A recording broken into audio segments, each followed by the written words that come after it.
All right, this is now part 2 of schizophrenia, and in part 2 we're going to look at causes and treatment. The understanding of schizophrenia has been approached from each of the major theoretical perspectives.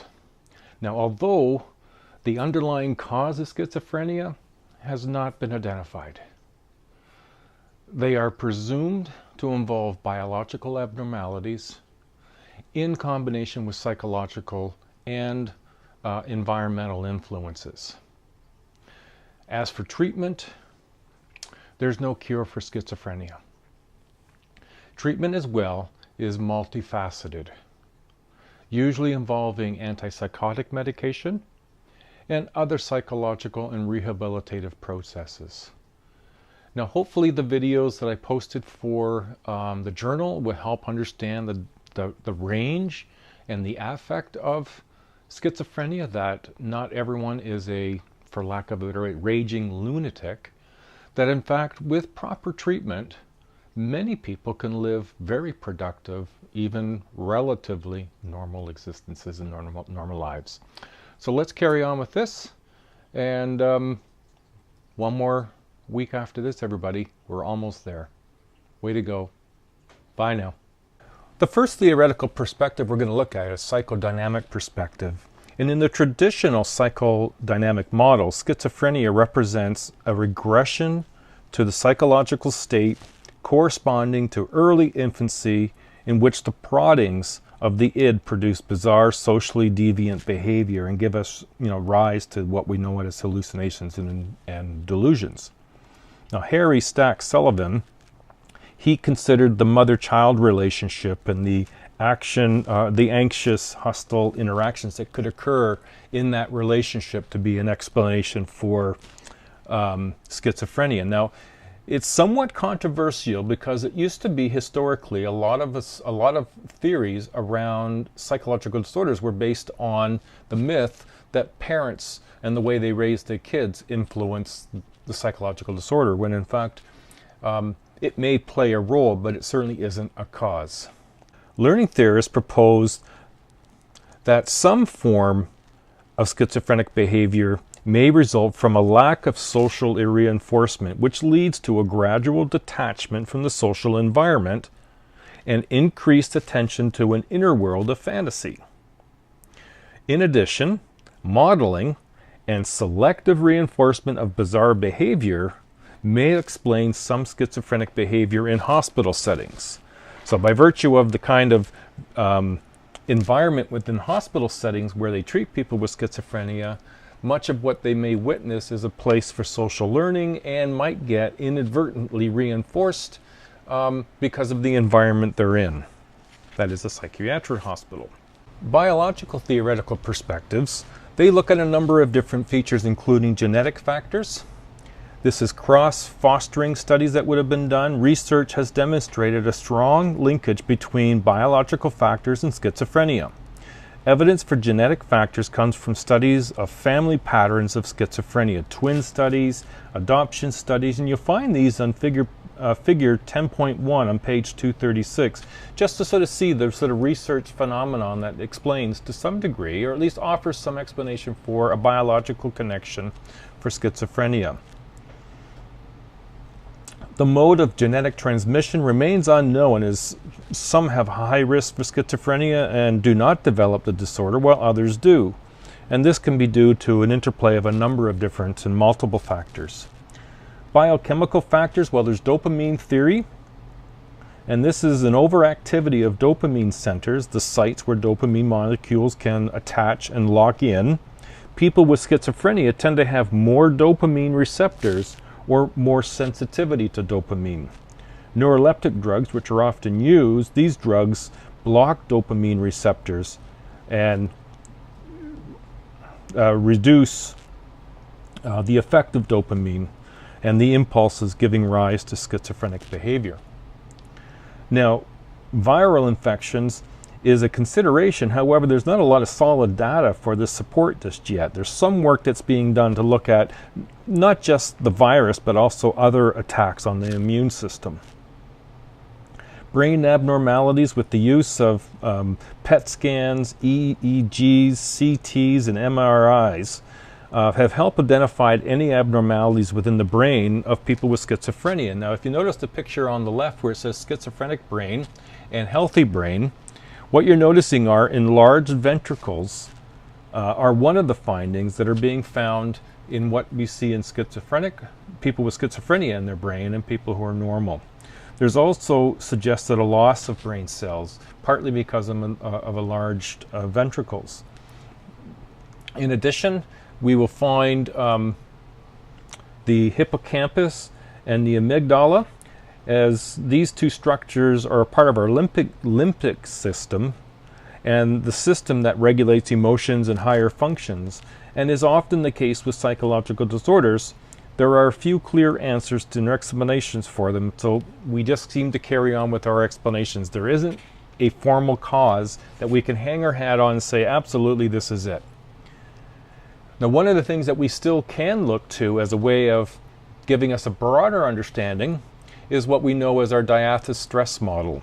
Environmental factors also play a role in schizophrenia, and many researchers have adopted diathys stress model to account for this interaction between genetic predisposition, this is the diathys, and the environmental factors.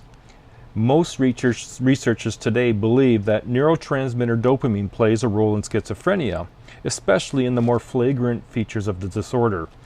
Viral factors may also be involved, but no definitive proof of viral involvement at this point.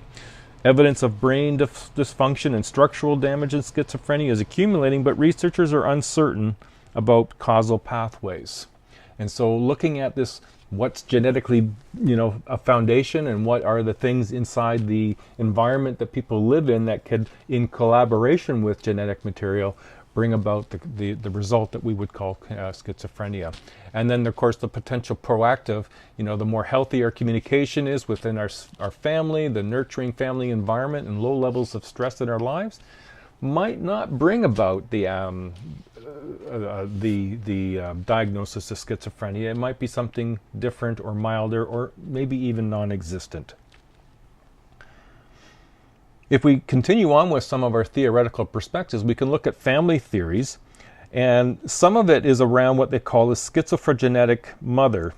This is someone who is cold, aloof, overprotective, domineering, that can, and I'm hesitant to say cause, can influence, if you look at the diathys model again, whatever genetic predisposition there might be, this would be part of the environmental experience that would increase the likelihood that that genetic predisposition would emerge.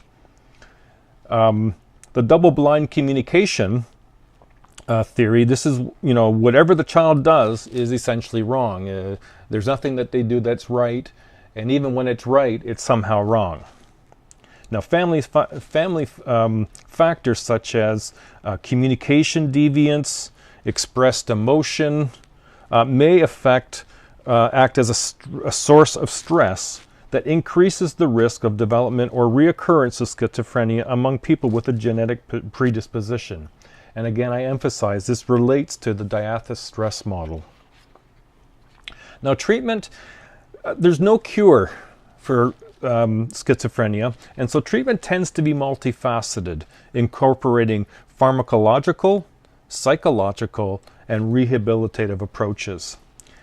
Antipsychotic medication is not a cure, but it tends to stem the more flagrant aspects of the disorder and reduce the need for hospitalization and the risk of reoccurring episodes. Today, the most common neuroleptics include phenothiazine, chlorpromazine, this would be known as a product name, Lagetil, thorazidine or Meloril, trifluoperazine or Stelazine, fluorphenazine or, sorry, I'm moving this along here, there we go, fluorphenazine or Modatin, as well as haloperidol and Haldol as being the product name. They appear to block dopamine receptors in the brain, thus reducing the elevated dopamine levels which would affect hallucinations and delusions. Now, tardive dyskinesia. This is a major risk to the extended use of neuroleptics. Tardive dyskinesia is the involuntary movements of body parts, eye blinking, facial tics, lip smacking. From experienced people who have worked in the area of people with developmental needs and people with psychological disorders, this can also relate to or look like Tourette's syndrome. It's not.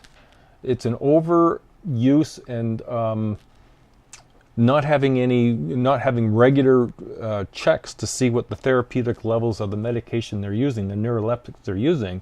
The long-term effect of using them uncontrolled is tardive dyskinesia. Medication needs to be carefully managed, and with people suffering from schizophrenia, this can be really difficult to do.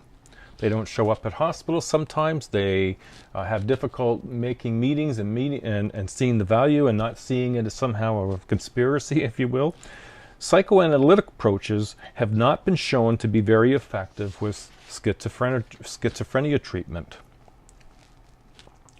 Now, learning-based approaches have had some success. They use things such as token economy systems. Now, replace the child here in this graphic with person with schizophrenia. They start with no tokens and no access to the desirable items or activities. They engage in what are desirable behaviors or target behaviors. They are given the tokens for these demonstrations of target behaviors, and then they can trade their tokens in for more desirable activities. Now, this is not an uncommon experience. It's used for children, but in treatment for psychological disorders, in particular in this case schizophrenia, it seems to show some success. Also, the development of social skills training have achieved some successes increasing adaptive behavior among people with schizophrenia. The psychosocial rehabilitation approach, this helps people with schizophrenia to adapt more successfully to occupational and social roles in the community, self-help groups in more structured psychosocial rehab centers, learning self-reliant skills like cooking, shopping, using of the bus and taxis to get around have shown to be very effective in some cases as well. In conjunction with most any of the other treatments, you'll find family intervention programs help families cope with the burden of care and communicate more clearly and learn more helpful ways of relating to the patient. Now, what you're going to find, and I hope you've gotten a bit of a grasp for, that schizophrenia is one, it's not particularly common when you think in terms of percentages, 1%, but we know so little about what causes it, why does it occur, and how to treat it, that it makes it such a difficult and more challenging psychological disorder, particularly with the kind of effect it can have on people's lives. And it's a lifelong condition. So I hope this has been helpful. We're almost there, everybody. One more week, and then we have a final test, and then we're done for the semester. All right. Carry on and keep up the good work, everybody. Bye now.